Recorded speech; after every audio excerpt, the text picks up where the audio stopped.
So what's up guys, my name is Gabriel and today I'm super excited to bring you guys another review video. So today we're going to be talking about something that I've been wanting to get into for a very long time, and that is weapon lights. So let's check it out. So first of all, I want to give a huge thank you to Vastfire for sending me this flashlight. I was super excited to get the email from them and they were really kind. So I'm going to be leaving a link in the description so you can find this exact product. So before continuing, I do want to preface, like every other review that I've made, this one is going to be completely unbiased and neutral. With that being said, let's get into it. So as I'd mentioned, this is a rifle flashlight, but before I even get into it, I want to talk about the fact that it came in this little case, which is kind of a small detail, but I think it's pretty cool because it gives you somewhere to put it. So let's open up this case and see what's inside. So I wish I could show you a little bit better, but I don't want everything to fall out. But I'll just be pulling it out one by one and showing you what this comes with. So first and foremost, it comes with the flashlight itself, but I'm going into detail on this a little bit later. But it comes with the regular thumb push button. Secondly, it comes with the pressure switch tail, which is the one that you use once you mount it on your rifle. Again, going into detail in a second. Secondly, it brought two rechargeable batteries. The second one is in the flashlight itself, which is really nice because going through disposable batteries is always a pain. Alright, so of course with the rechargeable batteries, you're going to have the battery charger itself. It's a USB power charger, and as you can see, it is a single battery at a time. It also has this really cool AAA power adapter. I'm pretty sure that a lot of us have seen these in regular commercial flashlights. So if, for example, if rechargeable batteries don't want to work, or if you just forgot the charger or something, you can just get some AAAs and use it on the flashlight. It also has the rifle mount itself with the little spacer so you can put it on your replica. I will be doing that later so you guys can see what that looks like. And lastly, I wanted to show that in the case it has this dimpled foam inlays here, so it kind of just assures that it doesn't get scratched or bumped around inside of the case. So that's basically what the flashlight brought. So I'm going to start going into full detail on what this flashlight has to afford. So first of all, this is a full aluminum body flashlight that is advertised to be weatherproof and shockproof. Once I actually had it in my hands, it does feel super sturdy. It's one of the better feeling flashlights that I've owned. Now this is said to supposedly have a brightness of 1200 lumens, which is quite a lot. And it also has an adjustable beam. So by adjusting the flashlight head, you will be adjusting the beam itself between having a wide, more diffused beam to a much more focused and brighter spotlight. It says that it supposedly has a 4-hour runtime on the batteries, but again, since you have two batteries, that would be 8 hours. So as you can see, to change a battery, all you have to do is twist off the end cap, and then you'll have the battery here. Then all you have to do is toss in the battery positive end first, and then just twist back the cap and you are ready to go. So for Airsoft, you want a flashlight for two main reasons. One would be illuminating if you're in a dark place, if you're playing a nighttime game, and secondly, it's to blind opponents. At first, I was kind of skeptical of how effective it could be to be blinded by one of these. Like, how much is that really going to throw you off your game, since they can just shoot at the beam and you'll be good?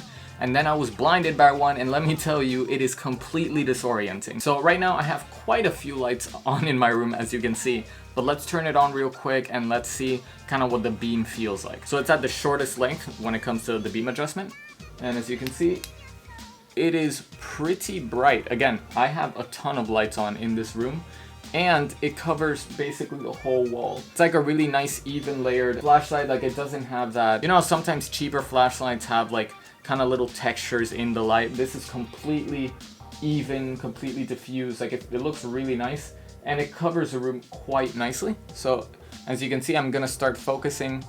You can see the brightness kind of shoot up a little bit up until the max focus right here. This, I wouldn't say this is too useful, but by here, this is still very much useful.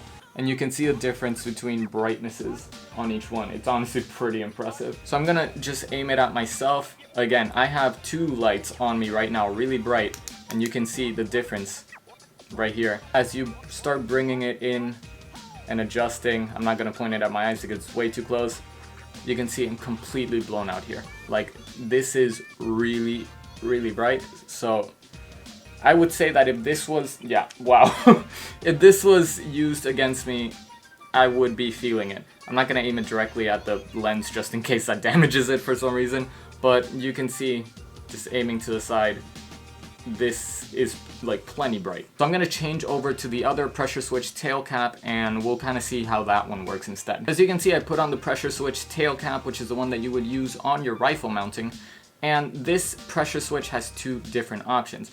Here on the thin end, you can press it and it is a momentary switch, which means that as soon as you let go, it stops lighting up. This is really good for when you're just trying to clear rooms or something, or actually when you're trying to blind people, you can just like strobe effect by just clicking it a lot. Or if you're really just looking around this thicker region, you can just press it once and it stays on, press it again and it turns off. So this is a more traditional light switch kind of thing. So with the mount, it brought these two plastic spacers as I'd mentioned. All you have to do is put the plastic rings around the center of the flashlight and use some hex keys to open up this and kind of push it together. I'm gonna do that real quick. It's a little bit tedious if I'm being honest. I wish they'd use some sort of other screws. As you can see, 2 halves. What I'm gonna do is I'm going to put it right in the center where the rings are and put the second half on top. I'm gonna be honest, it's a little bit tricky. The spacers are a little bit too wide, so you really have to evenly tighten them together or else the other ones won't reach the other end. So now that it's here, again, it feels super sturdy.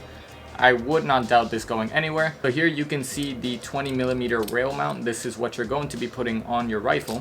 So all you have to do is unscrew this and just give it a little bit of space to put on your replica. So I have my M4 right here. So what I'm going to be doing is I'm going to be putting it on here just so you guys can see. Open it up, put it on one of the rails, and then you just tighten it up.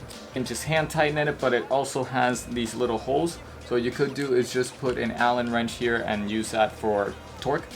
I don't think you need to tighten it that much. Honestly, it's fine as is. It feels really sturdy. It has no wiggle in it whatsoever. A nice thing is they also included these Velcro strips so you can secure the pressure switch to your rifle. So I just put mine here at the front. So all you do is just put the switch wherever you want it. For example, right there. Now you can just aim down your rifle sight. You have it in access to one finger, whichever you want to engage it. I like using my thumb. And then you can just press out here. You have the momentary switch. And you can press here for the constant switch. So then what you can do is adjust your beam for if you want to do kind of a floodlight scenario and search an entire room, or tighten it up a little bit if you're only using it for an aggressive tactic to blind people. So what I'm going to do now is the darkroom test, where I'm just going to turn off all of the lights, which is going to be a pain because I have so many on, and see how much it illuminates the room. So now it's basically entirely dark, as you can see, except for the little shades. So I'm going to be aiming the flashlight up.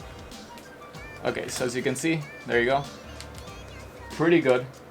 You can kind of see the tip of the rifle in the shadow there, because I put the flashlight a little too far back. I'm going to focus it up a little bit more. As you can see, it gets really, really bright by the end. So you can kind of play around. Personally, I would keep my beam about this much, because again, you can still search around with it, but it is really good for blinding. You can strobe it if you want. So I'm going to take it off the rifle real quick so that it's easier to maneuver for this test instead of just having to sling around my rifle everywhere. As you can see, pretty good. Let me switch the battery and make sure the other one works as well. Yeah, there you go. So turning off this light, you can see how bright that actually is. I'm not looking at it because it will hurt. And if I bring it up a little bit more, a little bit tighter, yeah, that is very uncomfortable. Again, make sure, let me just clarify. When I'm doing this and aiming the flashlight at myself, I'm making a point not to look directly into it because you can harm your vision if you do that too much. I'm looking away, but just from peripheral, I can tell that it is very, very bright. Looking into it is going to be a little bit difficult. So this definitely has blinding capabilities. And even with this light, which is still pretty bright, you can tell the vast difference between one and the other. Let me turn back all of my lights. So as you can see, this flashlight has its merits. Honestly, again, even with the lights on, the fact that it can do this is pretty outstanding. Most of the flashlights would kind of be bled out by this amount of heavy light. So I did some testing with it on my rifle on a game day. It was daytime, so honestly I didn't use the flashlight itself. I just wanted to test the mount durability. I went through all kinds of bushes, weeds, trees, and stuff like that, and I did knock around my rifle quite a few times. I felt really embarrassed because it was pretty bad. And at no point I felt like it was loosening up or I felt like it might fall or anything. It took a couple hits and it's doing just fine. Like minimal scuffing, if any at all. So next thing I want to try is doing kind of like a backyard test and seeing the lights. So I'm going to include the footage here. And as you can see, it does have a pretty decent throw. It got pretty far, honestly, from the range that I had. I guess maximum range I must have had maybe 150 feet. Honestly, this flashlight was a pleasant surprise. I didn't expect that much power to come from this flashlight, and also just the sheer amount of things that it brought. Again, you can switch it over to be a handheld flashlight with the little push button, or mount it on your rifle. It has 2 rechargeable batteries. It came with the charger. It has the AAA battery adapter. It has the case. Has so much, and especially for the price. Right now, this flashlight is retailing for $39.99 on Amazon.com, and I know that when it comes to flashlight, it might be slightly out of budget for a couple of people. It's not the cheapest airsoft accessory that you can get, but I can tell you that value for money from what I've seen around on the market and on the street, this is really, really good. Flashlights are supremely expensive, most of them going above $100, $120. So this for $40 with all the customizability, the batteries, and the case, it's honestly surprisingly good. Would I recommend this? I would say that if you're looking for a rifle flashlight to start off with and start experimenting with flashlight gaming and stuff like that, this might be the choice for you. So once again, I want to give a huge thank you to Vastfire for sending me this flashlight. They were super kind. Go check them out. So thank you guys so much for watching. If you want to join the Discord, it's going to be linked down in the description below, where you can talk to me and a ton of other people in the community about anything related to airsoft or just casual conversation. All my other social medias are also down in the description below, so you can check those out to stay up to date with the uploads. And if you really enjoyed the video, I would highly appreciate if you liked and subscribed. So that's going to be all for today. Thank you guys so much for watching. Have a nice day and stay sharp.